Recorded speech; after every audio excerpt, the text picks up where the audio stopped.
No he olvidado copiar las diapositivas, pero básicamente vamos a avanzar con el aparato cardiocirculatorio.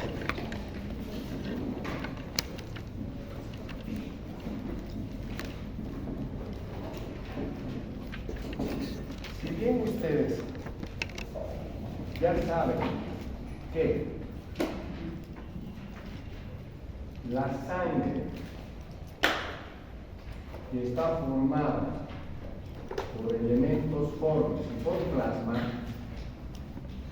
va a tener como función llevar oxígeno, llevar nutrientes a los tejidos. Aparte de eso, a nivel de lo que es el plasma, van a observarse proteínas de transporte que van a llevar distintos tipos de sustancias a otros tejidos. Les pongo un ejemplo. Si por ejemplo se secreta una hormona, esa hormona tiene que viajar por la sangre para actuar sobre otra célula. ¿Se dan cuenta? Ahora, piensen un poco. Para que se dé esto, la sangre debe de fluir en un circuito cerrado de manera constante. ¿Sí? ¿Se dan cuenta de eso? ¿Verdad? No puede la sangre salirse, no puede la sangre ir a otro lado. Si por ejemplo yo estaría con mi casa de campo y sacaría agua de un río, ¿qué necesito para sacar agua del río, Camilo? ¿Baldes? No, pues ¿qué vas a sacar con baldes? Te vas a bañar, vas a decir, un ratito voy a sacar mis 5 baldes. Una bomba, ¿lo ven? Algo que succione el río con un motor y que lleve esa agua a la casa. Y en la casa, esa agua va a poder ir por todas las cañerías. Para que llegue esa agua a las cañerías del segundo o tercer piso, ¿qué se necesita? ¿Qué siempre se dice? La presión. Tiene que haber una adecuada presión para la llegada de agua a lo que es las tuberías, los grifos. ¿Se dan cuenta hasta ahí, verdad? Esta sangre, para que pueda cumplir sus funciones y pueda llegar a todos los tejidos, se encuentra en un circuito cerrado que va a determinar que la sangre fluya con una adecuada presión para que pueda llegar a todos los tejidos. El aparato cardiocirculatorio, entonces, va a ser aquel aparato que va a determinar la circulación sanguínea, el flujo sanguíneo en ese circuito cerrado. Va a tener una bomba que va a expulsar, que va a enviar, que va a llevar, que va a empujar esa sangre para que pase por todo el circuito. ¿Se dan cuenta? Esa bomba, ¿cómo se llama? Corazón. Por si acaso el corazón no es de esa forma, ¿no? Lo dibujo eso para que se den cuenta que es un corazón. Ahora, este corazón va a enviar sangre por medio de o a 2 circuitos. Un circuito mayor y un circuito menor. ¿Sí? Perfecto. Hasta ahí están viendo, ¿ven? El aparato cardiocirculatorio entonces va a estar manejado por una bomba que va a impulsar la sangre, que se llama corazón. Va a enviar la sangre a un circuito y en ese circuito se van a observar arterias se va a observar un lugar en el cual se va a entregar oxígeno y nutrientes a los tejidos que van a ser los capilares,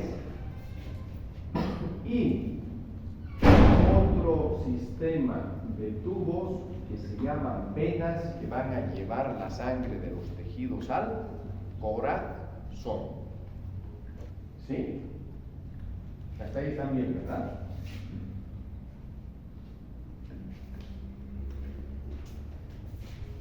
Nadie tiene dudas acá, ¿verdad?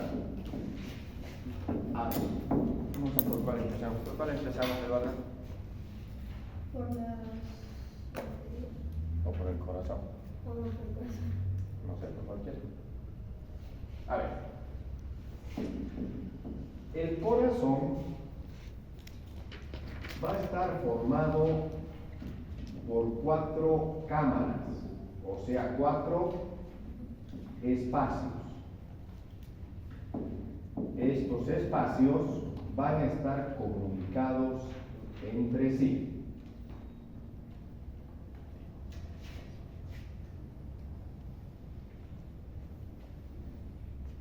Si yo hago un esquema del corazón, voy a ver que estos 4 espacios están rodeados por varias capas. ¿Vale? Tenemos entonces la aurícula derecha, la aurícula izquierda, se comunican con el ventrículo izquierdo y con el ventrículo, al revés, y con el ventrículo izquierdo. Se comunican ¿por qué? Por un espacio que está cerrado por una compuerta que se llama válvula auriculoventricular. El ventrículo derecho envía la sangre hacia el circuito menor, y este espacio también va a estar cerrado por una compuerta que se va a llamar válvula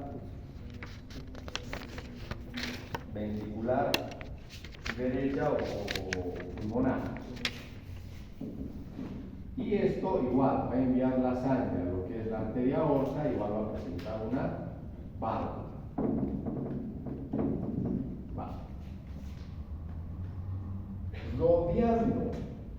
Rodeando, cubriendo estos espacios, más las válvulas, se va a observar la capa más interna del corazón. Esta capa más interna del corazón se va a llamar endocardio.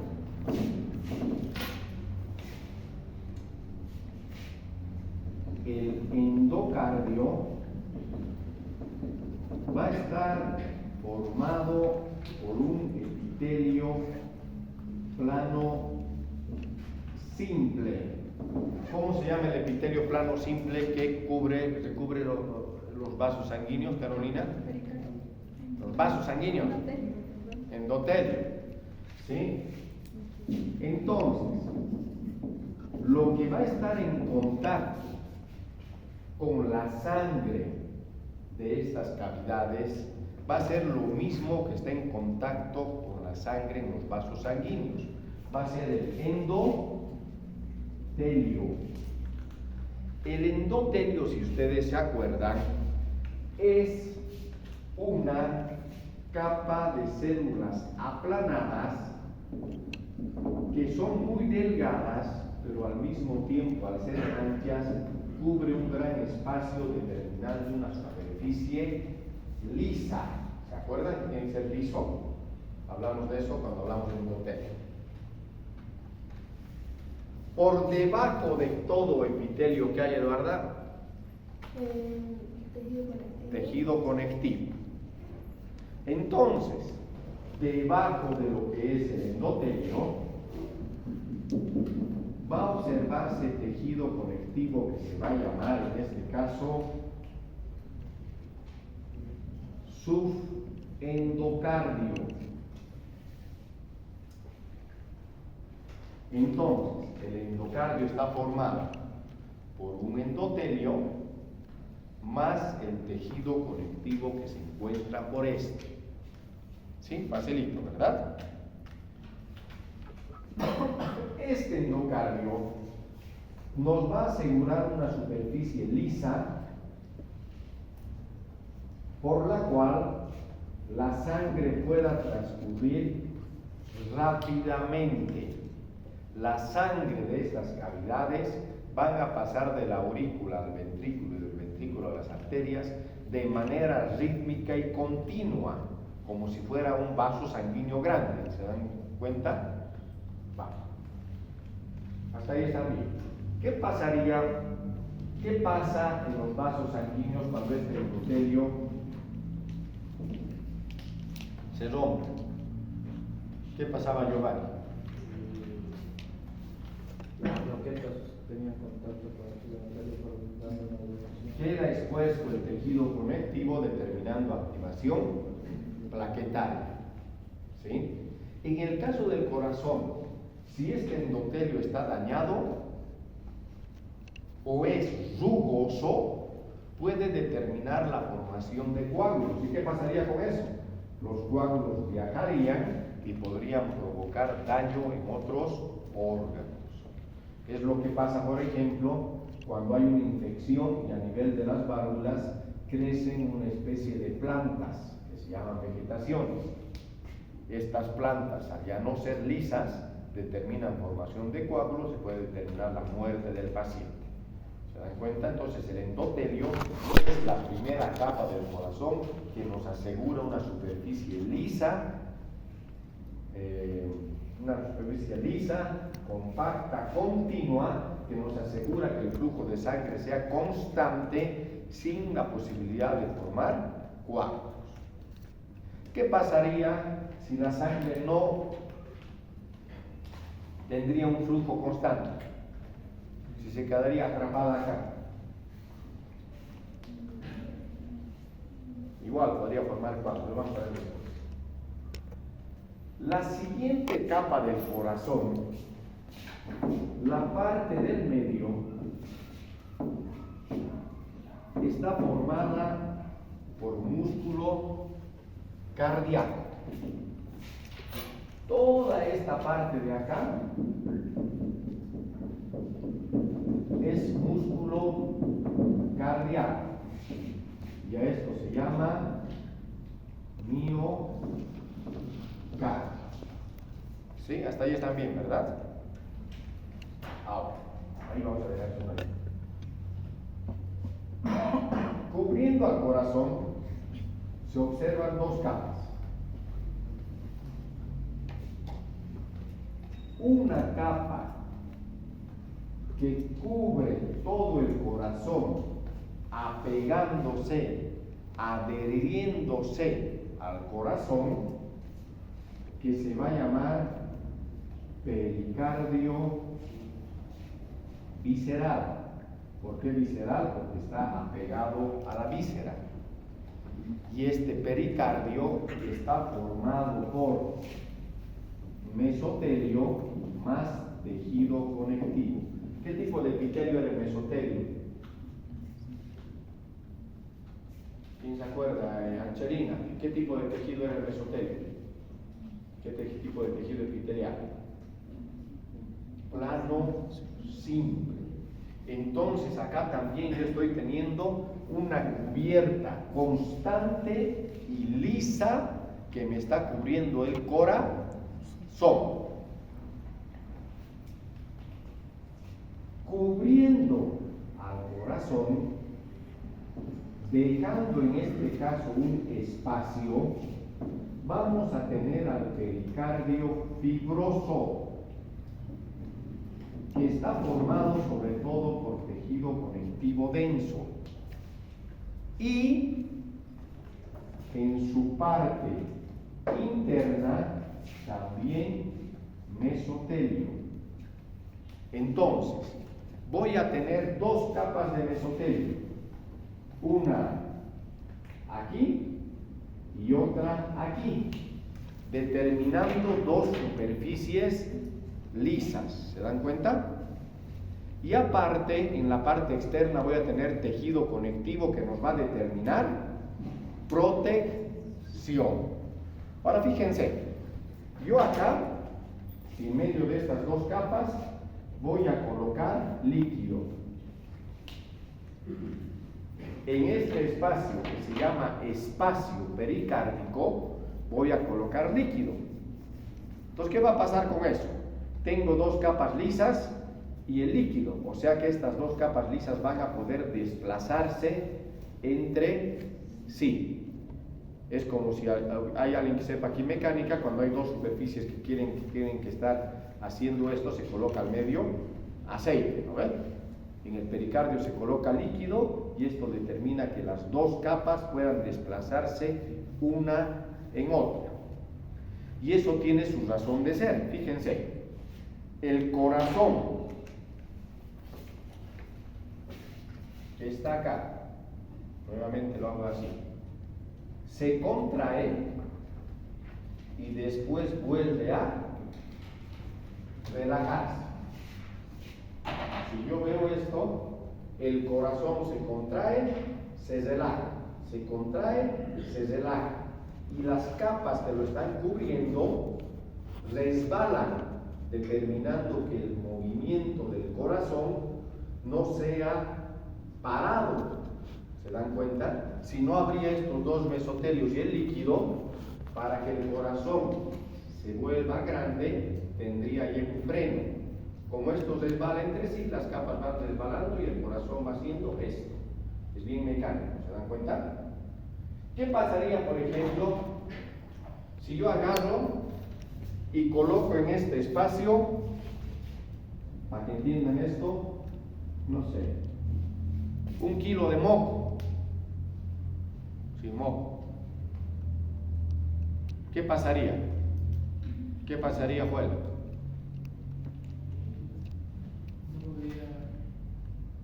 No podría contraerse ni relajarse, porque este espacio cada vez primero sería más grande, comprimiendo al corazón. El espacio acá comprime al corazón porque se hace más grande y el corazón no podría moverse. Es como si agarraría yo al corazón con una garra y lo pondría así firme. El corazón no podría ni relajarse ni contraerse. ¿Sí? ¿Qué harían en ese caso? Si en vez, por ejemplo, de moco le coloco sangre y cada vez hay más sangre, más sangre, más sangre, el espacio pericárdico se va haciendo grande, llega un momento en que el corazón queda atrapado en tanta sangre. ¿Qué haría Sergio? Pensar nomás, nosotros ya les explicamos, no somos médicos. Tienes una cuestión muy de lógica. ¿Qué harías? Tienes un paciente que viene, le haces una ecografía y te das cuenta que el espacio pericárdico está lleno de líquido y el corazón no está pudiendo funcionar. ¿Cómo reduce? Piensa nomás. Extraes el líquido, ¿sí? Eso se llama pericarditis constrictiva, ¿vale? Es un término que van a llevar en 4º año y realmente es así de sencillo, ¿vale? A unas 2 o 3 veces me tocó, cuando estaba en un hospital en Tarija, que venía el médico internista: doctor, tengo una pericarditis constrictiva. Entonces agarrábamos, hacía la ecografía, me agarraba una aguja así y le clavaba la aguja al espacio pericárdico y sacábamos un medio litro de sangre y el paciente tranquilo. Sí, este ejemplo clínico se los coloco para que entiendan. 2 mesotelios, 2 tejidos conectivos, escaso líquido, que esto va desplazándose. Entonces entienden cómo está conformado el pericardio y que tiene una función que parece no tan importante, pero la verdad sí es importante, lo mismo que el endotelio, que el endocardio. Aquí viene otra parte. El miocardio es lo que realmente determina la función del corazón, que es bombear. ¿Qué función tiene, qué capacidad fisiológica importante tiene el músculo, Rebeca? ¿Cómo que has dicho contracción? Contracción, ¿sí? O sea, se contrae y se relaja. Diego, ¿el corazón puede contraerse y relajarse a lo que se le da la gana? ¿Cómo haces? Tiene que seguir un orden, tiene que seguir una secuencia, tiene que seguir un ritmo. ¿Se acuerdan? Y fíjense, este es un champerío, ¿quién está haciendo esto?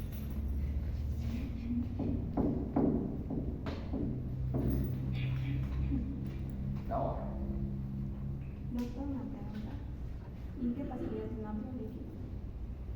¿Si no habría líquido? Ajá. ¿Por qué no tendría que haber líquido? No sé, pero... Siempre hay líquido, porque no te olvides una cosa.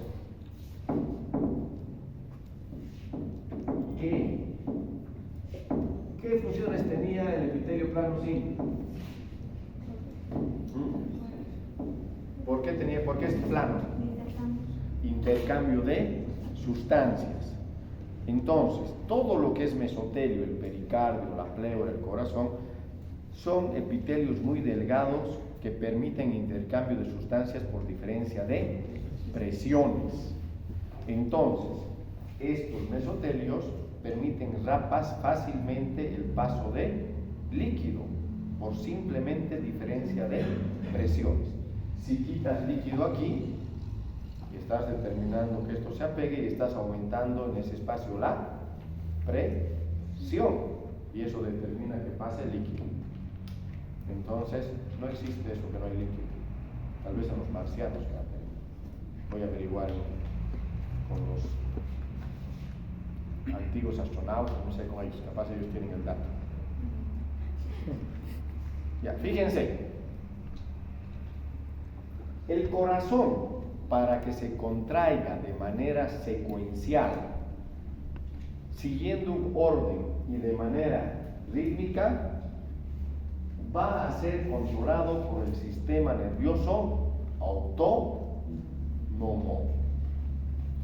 Y todo comienza en algo que se llama nodo sinusal, el cual va a enviar una rama en el tabique interauricular que va a emitir ramas a las aurículas, llega al nodo auriculoventricular y este emite una rama al ventrículo izquierdo y al ventrículo derecho. Esto que acabo de dibujar se llama, ¿qué se llama? Nada más, capaz no. Se llama sistema de conducción cardíaca, que sí conducen electricidad, y esto de acá y esto de acá, como dice Camilo, se llaman marcapasos naturales, porque marcan el paso del ritmo, el orden y la secuencia. Pero esto que acabo de dibujar es el sistema de conducción cardíaca, que si ustedes se acuerdan está formado por fibras musculares modificadas. Este nodo de acá determina el ritmo de la contracción. Cuando ustedes toman el pulso, ¿sí? Y notan tum, tum, tum, tum, ese ritmo lo determina el nodo sinusal. ¿Vale? ¿Y esto qué va a determinar? Que se determine la contracción de las aurículas, la apertura de las válvulas auriculoventriculares y la llegada de sangre al a los ventrículos. Cuando la sangre llega a los ventrículos, las aurículas se despolarizan, o sea, se relajan y se contraen los ventrículos. Cuando los ventrículos botan la sangre a los vasos sanguíneos, los ventrículos se relajan, hay un pequeño espacio donde se llenan las aurículas, las aurículas se vuelven a contraer, se llenan los ventrículos, se manda sangre, los ventrículos se están relajando, mientras las aurículas se llenan, se vuelve a contraer, y etcétera, etcétera. ¿Sí? Y eso, como dijo de manera muy sabia el profesor Camilo, se da por un proceso de electricidad.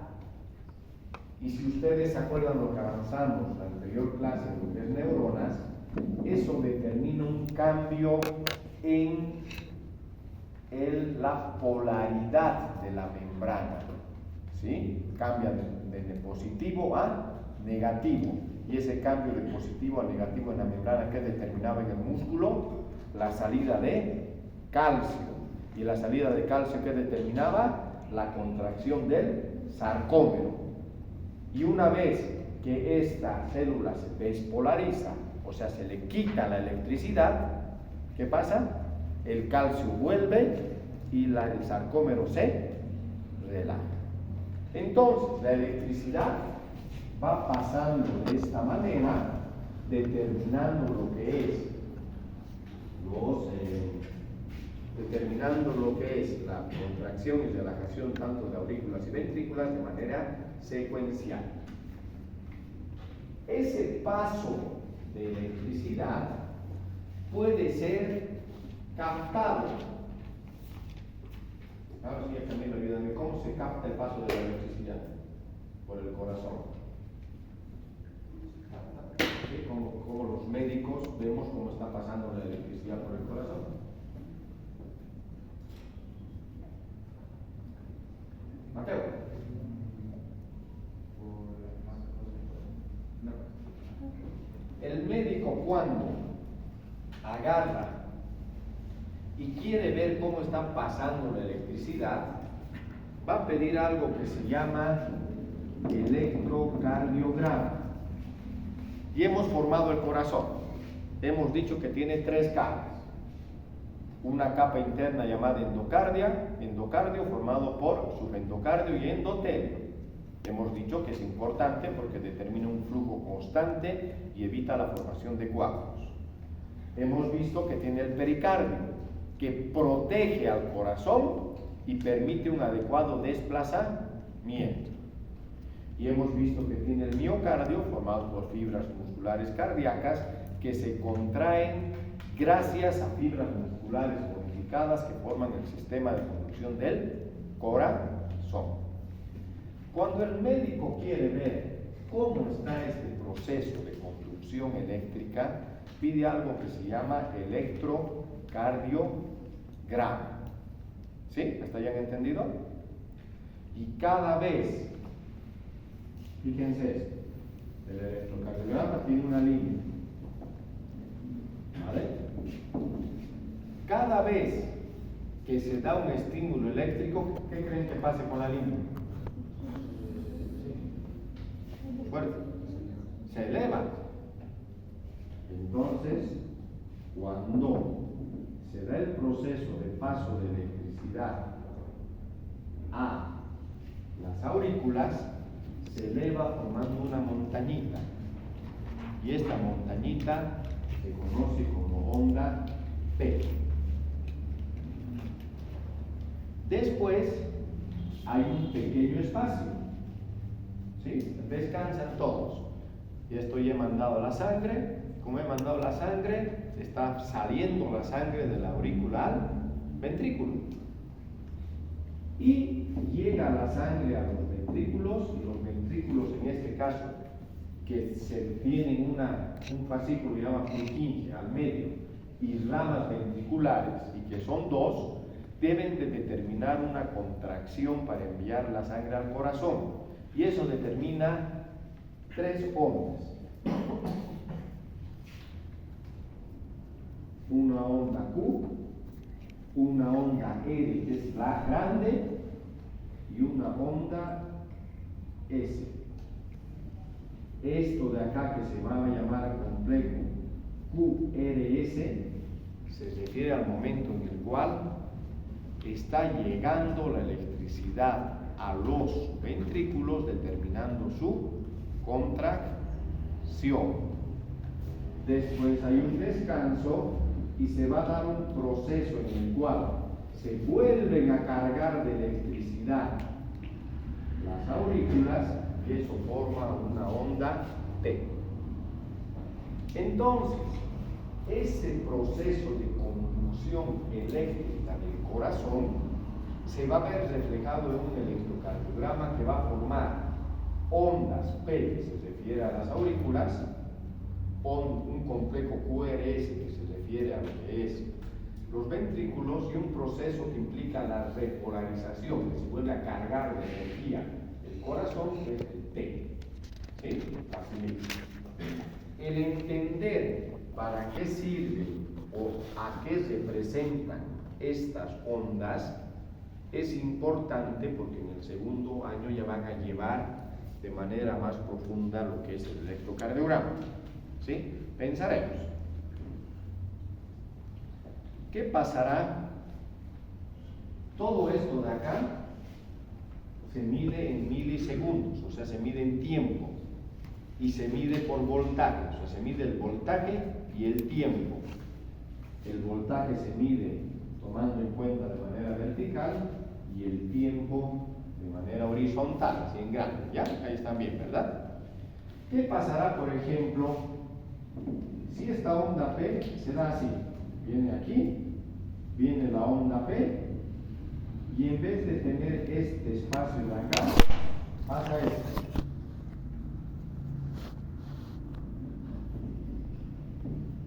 Esto es lo mismo que lo de arriba.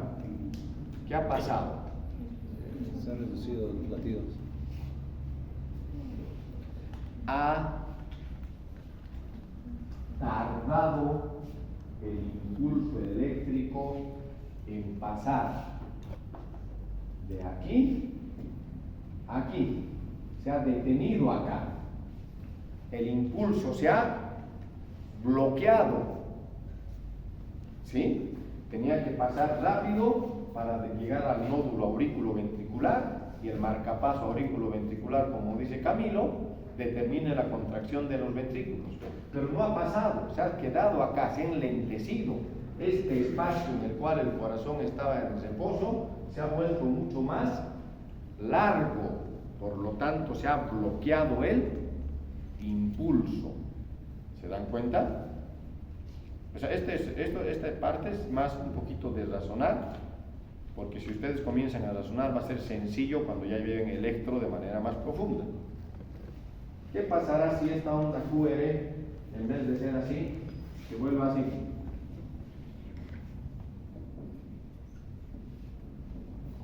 ¿Dónde está el problema? ¿Dónde no está pasando electricidad? En los ventrículos. ¿Vale? Este es un bloqueo auricular de primer grado, y este es un bloqueo auriculoventricular o un bloqueo de primera o segunda rama. ¿Sí? Fíjense qué sencillo es entender si nosotros acoplamos este gráfico al momento en el cual pasa la electricidad. Y esos conceptos que son sumamente básicos, aunque les parezca raro, es el primer tema de lo que es electrocardiografía en segundo año y en cuarto año. Y el mayor problema que tienen ustedes a la hora de leer electros es que ven las rayas y, como siempre, intentan memorizar lo que significa, pero no están entendiendo lo que está pasando en el corazón. ¿Se dan cuenta? ¿Hasta ahí han quedado bien? ¿O muy confuso? Catherine pregunta antes que nos vayamos. El P no me entendido. ¿Qué me dijiste? Puedo verificar el P. ¿Qué? El P no he entendido bien. El P es que está pasando la electricidad a las aurículas. Y el T vuelve. El T es que está volviendo a llegar electricidad, está volviendo a cargar las fibras. Es como si tú tuvieras es como si tú tuvieras este sistema.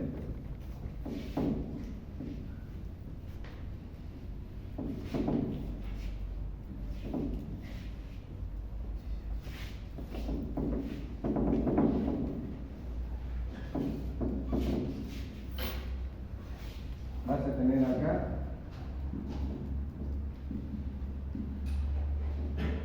una muñequita que canta. Facilito, ¿vale? La muñequita que canta funciona ¿con qué? Con pilas. ¿Sí? Tú agarras, prendes el botón de encendido y la muñeca canta. No sé lo que sea. Sí, la vaca lola. ¿Sí? Cuando tú has prendido el on, ha pasado electricidad y la muñequita ha comenzado a cantar, la vaca lola. La muñequita canta dos canciones, aparte de la vaca lola, canta Mambrú se fue a la guerra. ¿Sí? ¿Qué pasa? Prendes el on, pasa la electricidad y esa electricidad determina que la muñequita cante la vaca lola. En el caso del corazón, esa electricidad determina que la aurícula reciba electricidad y eso forma la onda P.